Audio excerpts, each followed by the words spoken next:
चेतना के हिमालय तुम्ही, भारती माँ के आलय तुम्ही।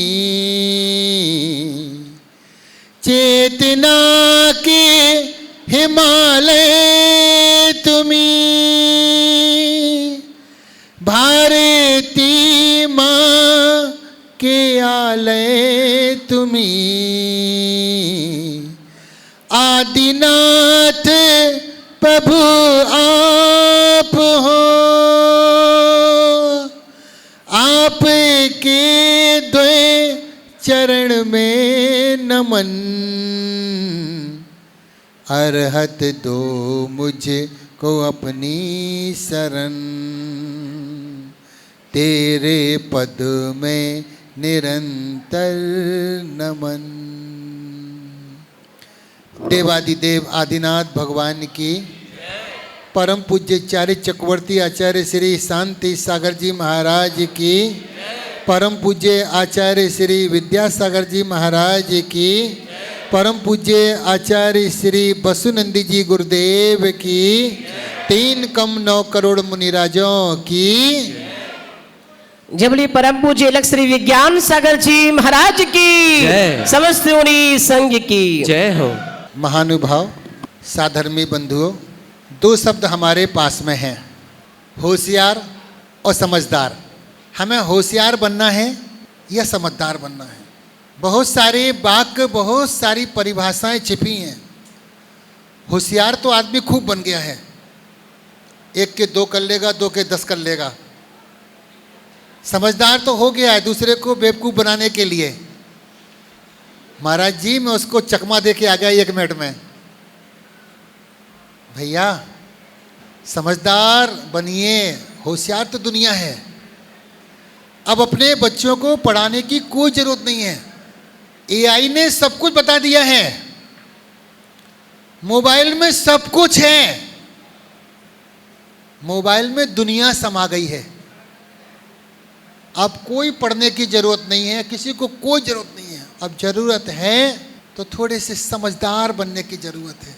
आप कुछ भी पाप करिए फ्री हैं, लेकिन कुछ पाप ऐसे हैं वो कभी क्षमा नहीं होते हैं। जैसे किसी जीव को नहीं सताना। आपकी दृष्टि में मुनिराज के 28 मूल गुण होते होंगे, लेकिन हमारी दृष्टि में मुनिराज का एक ही गुण होता है बस। वे 28 मूल गुणों का पालन नहीं करते, वो सिर्फ एक मूल गुण का पालन करते हैं, वो अहिंसा महाव्रत। उसी अहिंसा महाव्रत में ही 27 मूल गुण आ जाते हैं। पहला क्या है? जीव रक्षा। हम लोग जानते हुए भी हिंसा करते हैं। ऑल आउट लगा दिया, दरवाजे बंद कर दिए, लक्ष्मण चौक खींच दी। हम जानते हुए पाप करते हैं। नाली में खूब साबुन, खूब निरमा, खूब बहाते हैं। हम सब जानते हैं, कोई व्यक्ति अनजान नहीं है। पानी की बर्बादी, आज से 50 साल पहले लोग कुएं पे जाते थे, हाथ से पानी खींचते थे, 1 बाल्टी नहाते थे और 1 बाल्टी घर लाते थे। आज से 50 साल पहले। फिर आज से 25 साल पहले नल की व्यवस्था हो गई। नल के नीचे बैठे 1 बाल्टी, 2 बाल्टी, 10 बाल्टी, 20 बाल्टी, जितने से नहाना नहाओ। अब क्या हो गया है? अब लग गया घरों में, बाथरूम में फुब्बारा। फिर तो कितना भी नहाते रहो। 1 ड्रम पानी क्या है तो टंकी भी खाली हो जाए 1000 लीटर की, और कोई दिक्कत नहीं महाराज जी, मोटर चालू कर देंगे 1 मिनट में पानी आ जाएगा। थोड़े से समझदार बनिए। होशियार तो हो गए हैं, समझदारी किसी के रिश्तों में आग मत लगाइए।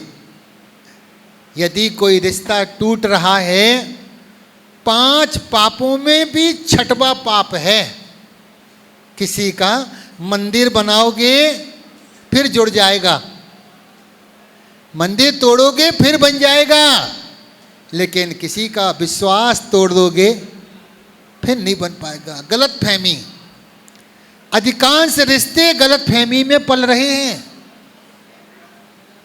हम क्या सोचते हैं, ये हमारे हैं, ये हमारे हैं, ये हमारे, कोई तुम्हारा नहीं है।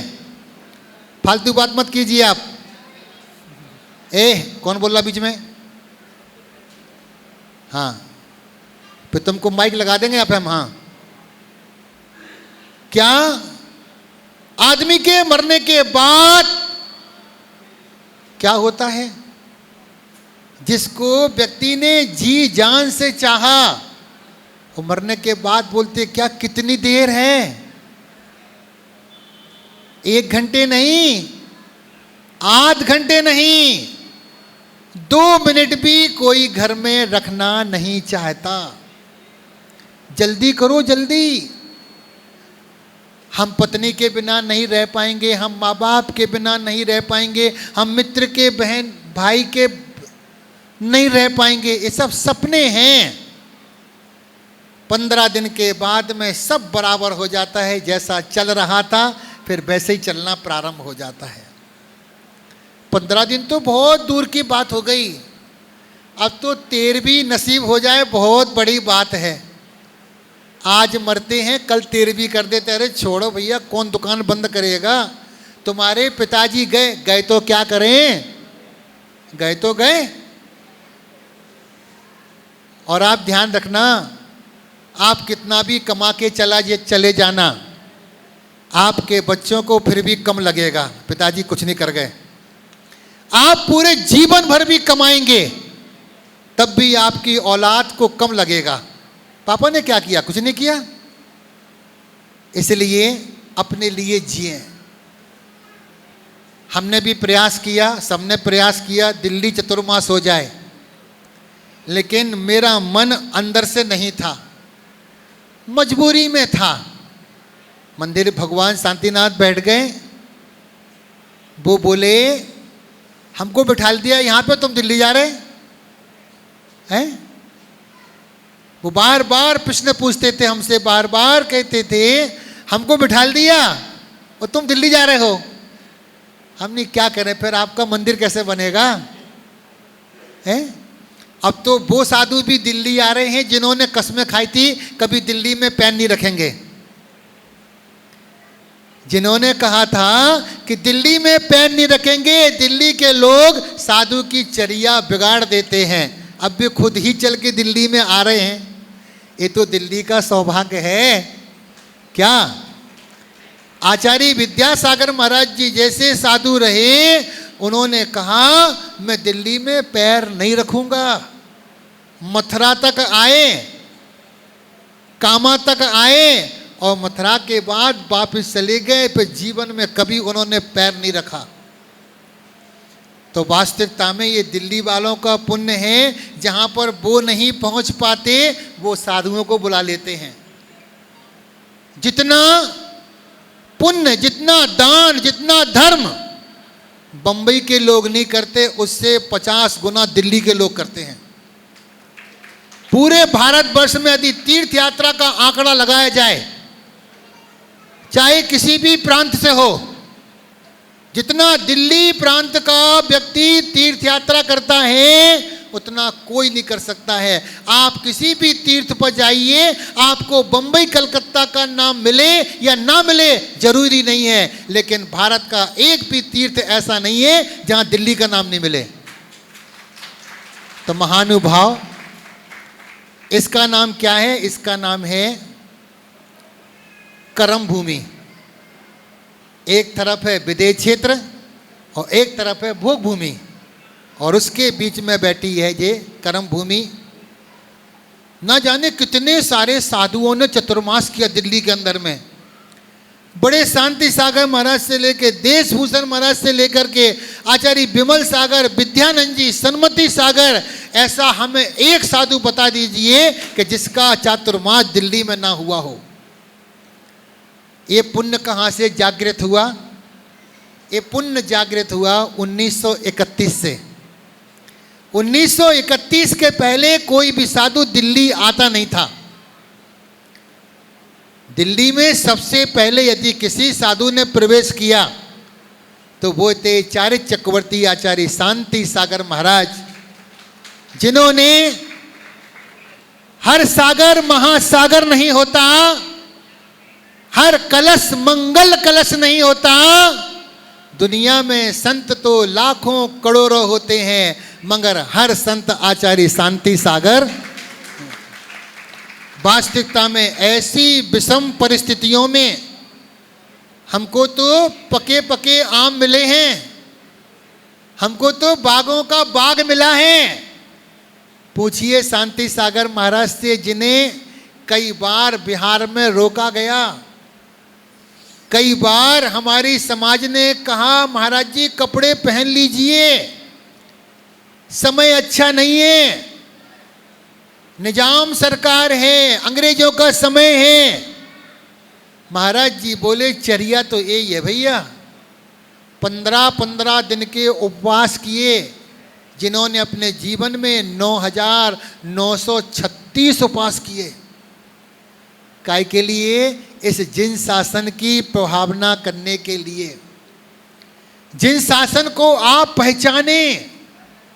आज हम जहां जाते वहीं मस्तिष्क ठोक देते हैं, किसी के पास भी जाते हैं, देव है, कुदेव है, वृक्ष है, पेड़ है, जानवर है, पत्थर है, हम सभी के पास जाकर के हाथ जोड़ लेते हैं।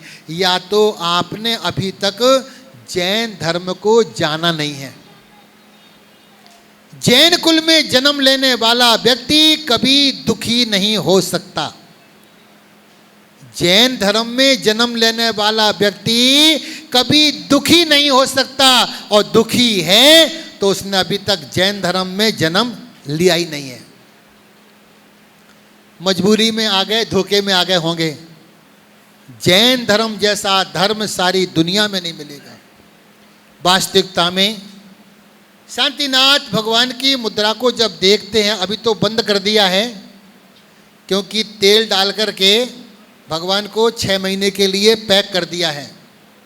बरसात का मौसम है, धूप है, मालूम चला भगवान पे काई लग गई, पत्थर कमजोर हो गया। तेल लगा करके, तेल से पत्थर में मजबूती आती है, और लगा करके भगवान को, जिस समय भगवान को पहली बार देखा, मेरे शरीर का एक एक रोम खड़ा हो गया। जब भगवान अपने आसन पर बैठे, क्या चमत्कार था भाई। जून का महीना,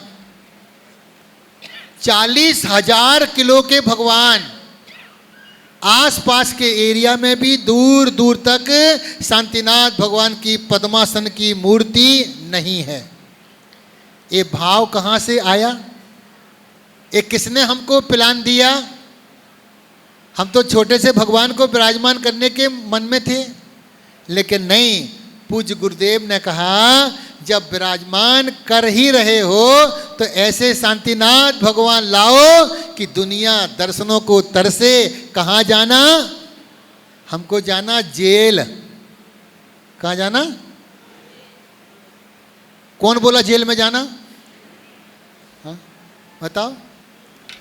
हमको जेल जाना है, क्योंकि सामने ही जेल बनी है, सामने ही जेल बनी है, उसमें 900 कैदी हैं। जब हमारी ध्वनि, जब भजनों की ध्वनि वहाँ तक जाएगी, कल से ही प्रारंभ भक्तांबर विधान चलेगा। 48 दिन तक भक्तांबर की आराधना की जाएगी।